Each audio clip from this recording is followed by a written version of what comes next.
Hey buddy, welcome to Wizard.com. My name is Shubhadeep Chaudhary and I am your maths tutor. So let's begin. According to the question, we have to find the sum of the polynomial of 3x squared plus 5 and 4x squared plus 7x minus 8. So according to the question, the two polynomials are 3x squared plus 5 and 4x squared plus 7x minus 8. So our first step will be to segregate the terms based on their degree. So let's do that. So 3x squared plus 4x squared plus 7x, and then we have plus 5 minus 8. So once we have segregated the terms based on their degrees, then we have to simplify it further.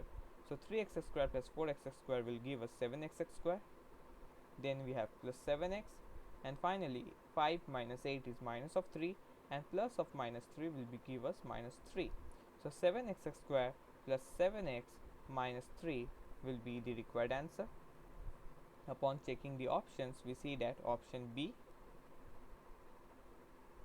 is the required answer. So that's it. Thank you and have a great day.